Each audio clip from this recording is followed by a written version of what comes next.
Por primera vez en la historia universal, la reproductibilidad técnica emancipa a la obra artística de su existencia parasitaria en un ritual. La obra de arte reproducida se convierte, en medida siempre creciente, en reproducción de una obra artística dispuesta para ser reproducida. En lugar de su fundamentación en un ritual, aparece su fundamentación en una praxis distinta, a saber, en la política. Walter Benjamin, la obra de arte en la época de su reproductibilidad técnica.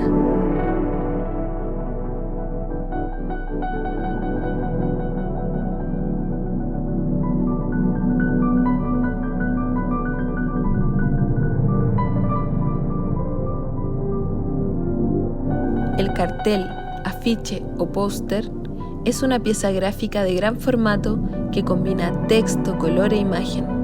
Destinado principalmente al espacio público, posee un mensaje visual claro, que puede estar explícito o implícito, pero que siempre debe comprenderse con el fin de informar, seducir, empatizar, provocar o incluso educar.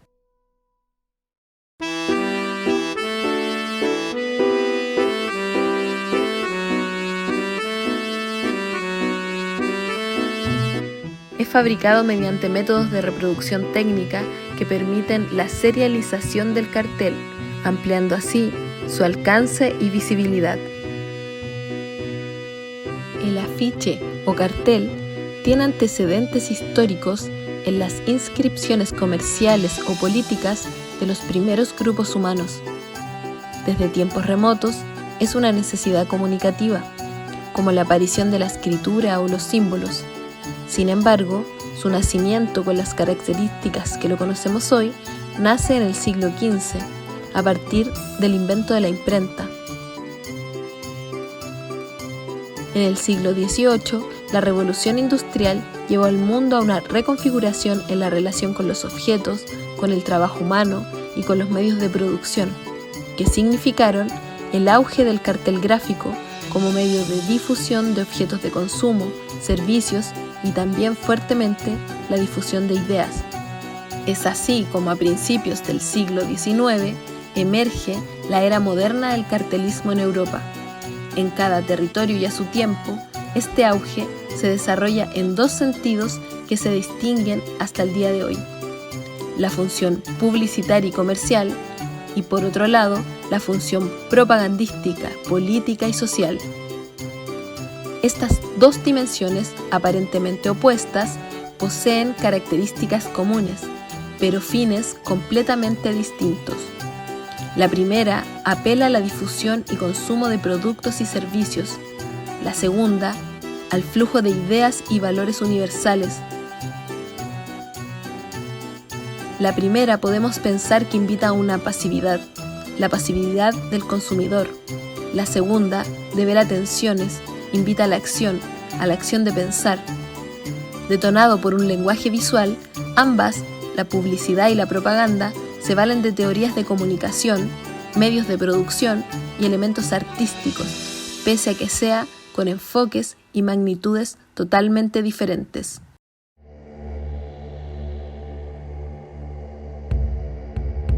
Las guerras mundiales y civiles, así como las revoluciones del siglo XX, tienen un soporte histórico contado a través de carteles y afiches de la época. La propaganda bélica, política y social es el relato visual de aquellas décadas. La serialización que permiten los nuevos medios de producción transforma la percepción colectiva.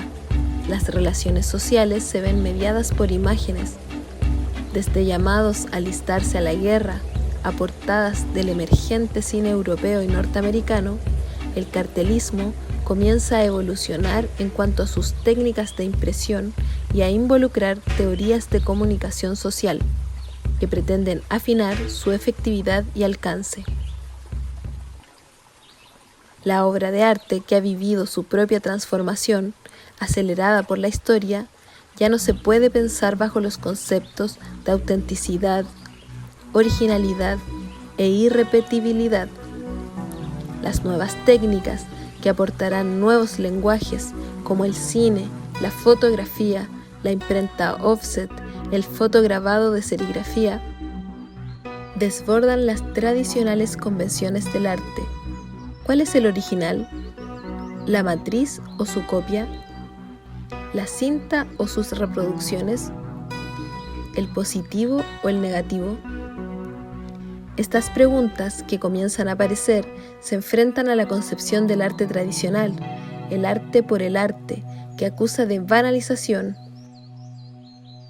Sin embargo, la industrialización trajo consigo su crítica, alimentada por la creciente injusticia social, condiciones de miseria y las guerras.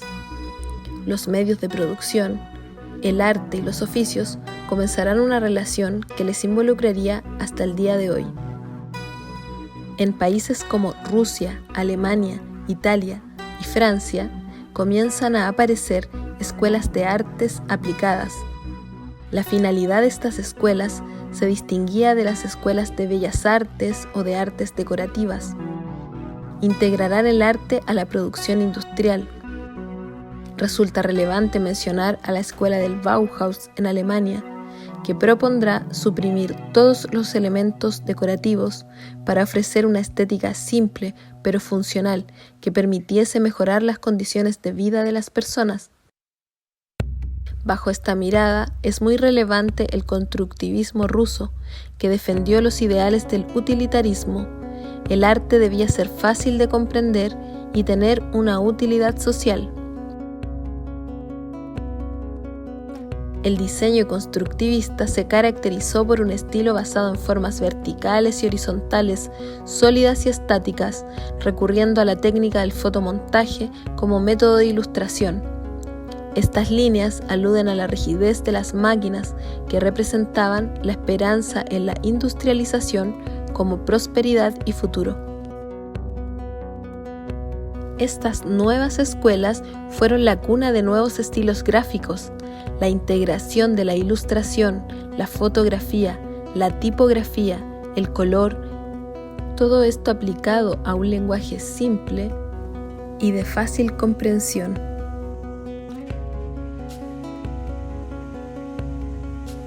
Una ciudad sin gritos pegados en los muros sería hoy en día casi una ciudad silenciosa, a pesar de los miles de ruidos mecánicos que nos aturden sin que les escuchemos. Ana Cortés, profesora de afiche de la Escuela de Artes Aplicadas. En Chile, la creación de la Escuela de Artes Aplicadas de la Universidad de Chile en 1929 y que funcionaría durante 40 años, constituyó un semillero de cartelistas y artistas gráficos. En 1942 se creó la Unión de Cartelistas de Chile, institución gremial cuyo primer presidente fue Camilo Mori.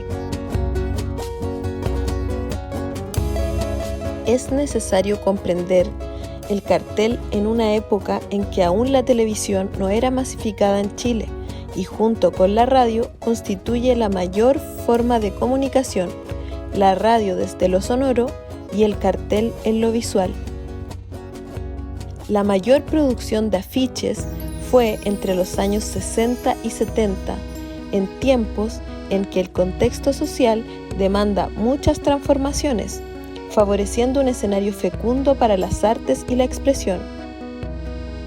La nueva canción chilena en la música, el muralismo, el teatro y el incipiente cine nacional son procesos paralelos a la emergencia del afiche social, que colabora con estos movimientos sociales y artísticos, otorgándole una gráfica con colores y trazos propios, comprometida con aportar, informar, impactar y educar.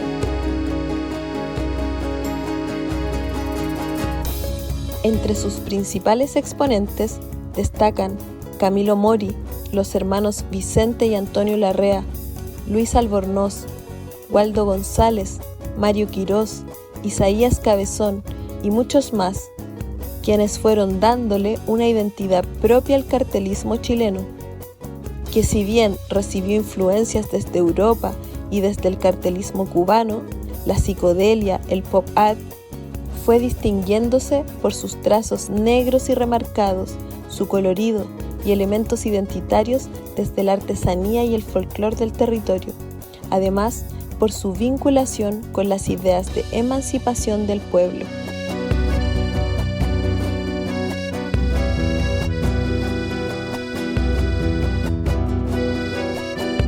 En cuanto a las técnicas, la precariedad del contexto latinoamericano, con poco acceso a las máquinas de impresión y las tecnologías propias de la época, empujó a los artífices y nuevos diseñadores a desarrollar una máxima creatividad a la hora de componer.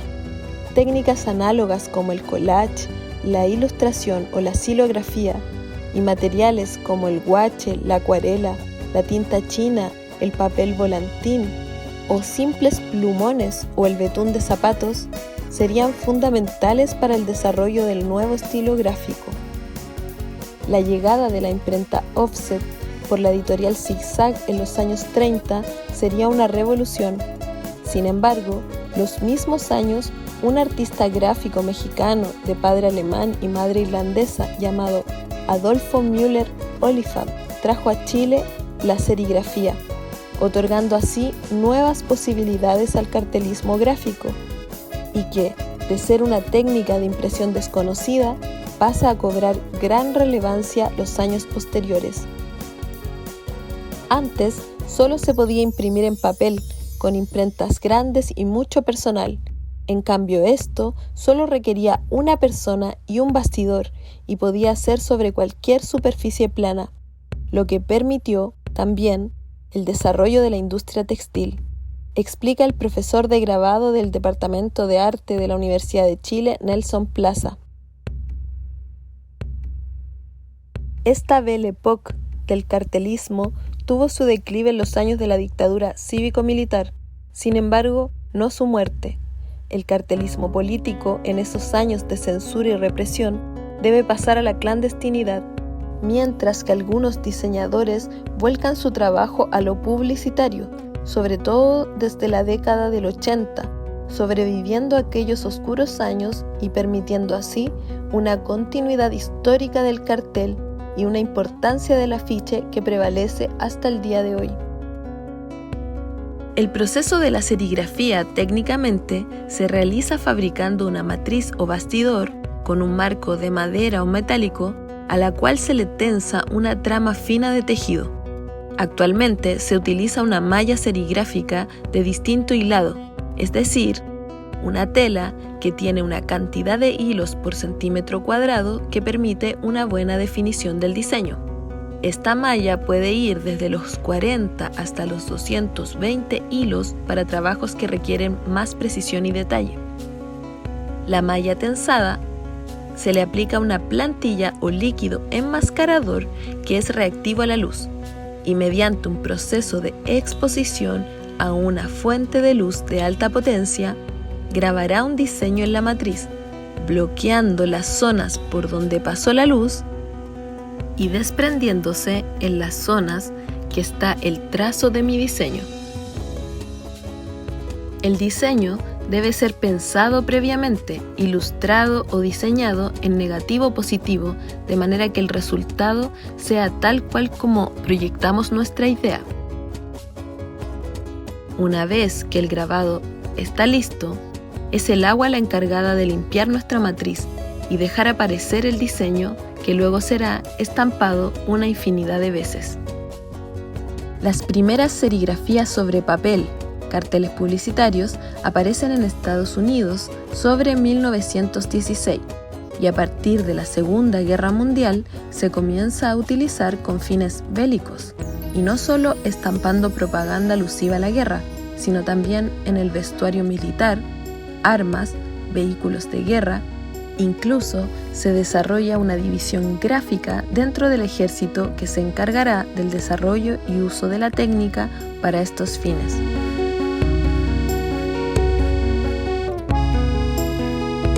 Guy McCoy y Anthony Belloniz fueron los primeros en utilizar la técnica de la serigrafía con fines artísticos durante la década de los 30, y luego, en los 60, será Andy Warhol el indiscutible masificador de la serigrafía de la mano del pop art, quien tomará imágenes propias del consumo y las transformará en réplicas similares, generando una crítica a la cultura serial y de masas, valiéndose de sus mismos recursos y elementos. El sistema de impresión es repetitivo, esto es que una vez que la matriz se ha logrado, la impresión puede ser repetida cientos y hasta miles de veces sin perder definición. Sin embargo, cada copia tiene su particularidad y ninguna es idéntica a la otra, ya que el proceso, en su forma más primigenia, no deja de ser manual, otorgando así un acabado único.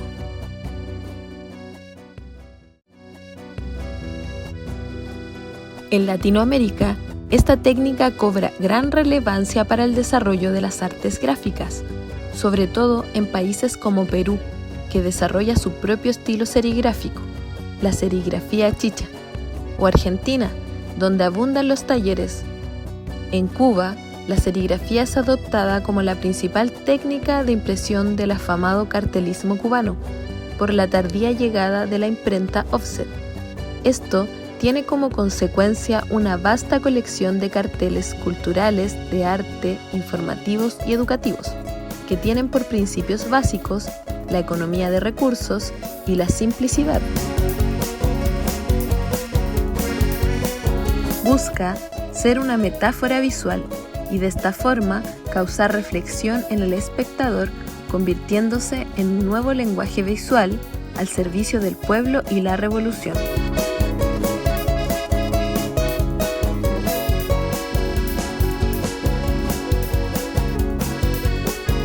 En Chile, por su parte, las y los artistas gráficos se influencian del cartelismo cubano.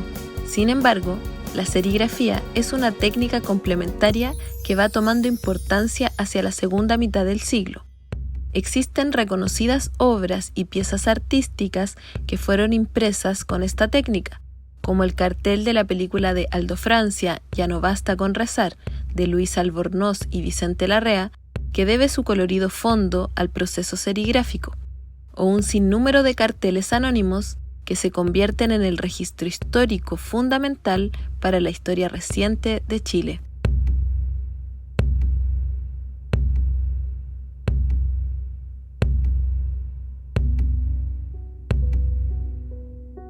La nueva gráfica chilena otorgó una identidad visual al cartelismo local, identidad que prevalece y que persistió durante la dictadura, donde técnicas como la serigrafía o la xilografía fueron vitales para mantener una propaganda clandestina y anónima, influenciando el estilo de nuevos diseñadores, artistas y creadoras más contemporáneos.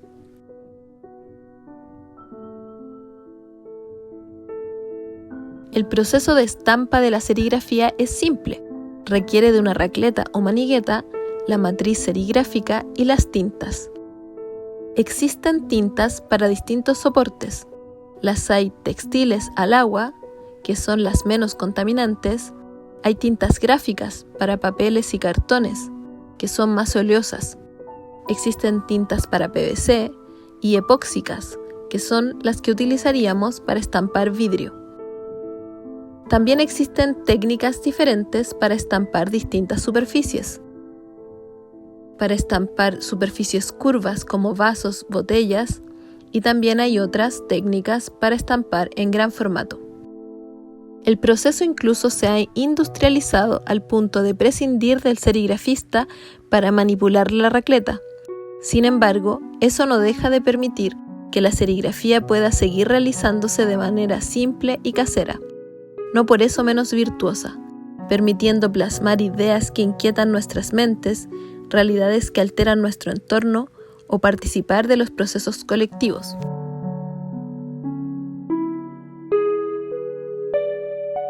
Actualmente, los medios digitales de impresión, los programas computacionales de diseño, las redes sociales y el Internet han trastocado las lógicas de creación y difusión de la propaganda.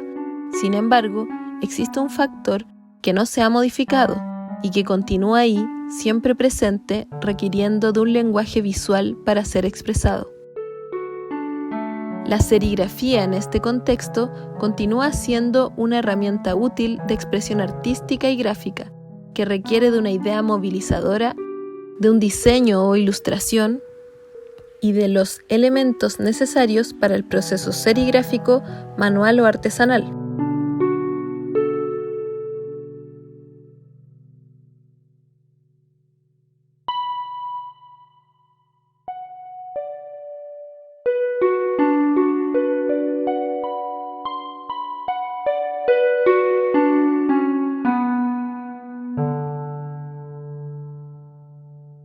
Las últimas décadas se han agudizado los conflictos sociales en medio de la mercantilización de todos los espacios de la vida. Las protestas y movimientos sociales y medioambientales han proliferado en Latinoamérica y el mundo, llegando a su máxima durante la última década y principalmente en la Revuelta Social de Chile, que partió en octubre de 2019. La revuelta activó un estallido de expresiones artísticas que se podían ver en las calles de todas las ciudades y pueblos. Lienzos, murales y carteles gráficos dejaban aparecer toda la poesía contenida de un pueblo, donde los motivos sobran y la dignidad escasea. Emergen así nuevas discursividades, ya no solamente que abogan por la libertad de los pueblos o los derechos humanos. Ahora los bosques, ríos, lagos, animales son sujetos de demandas. La noción de justicia se amplía por la tierra y la naturaleza, los pueblos indígenas, niños y niñas. La centralización incomoda y los territorios alzan la voz.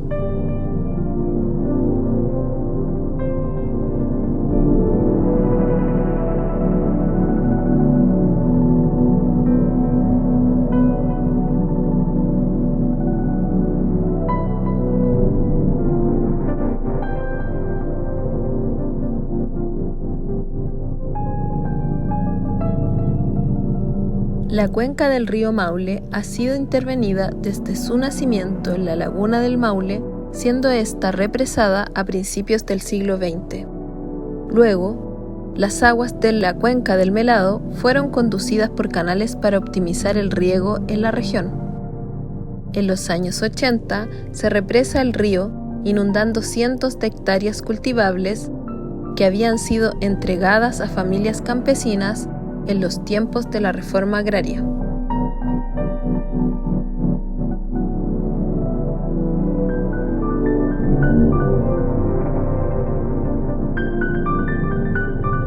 Constituyéndose en la central hidroeléctrica más grande de Chile. Esta gran intervención trajo consigo notorios cambios climáticos y desertificación de los valles río abajo.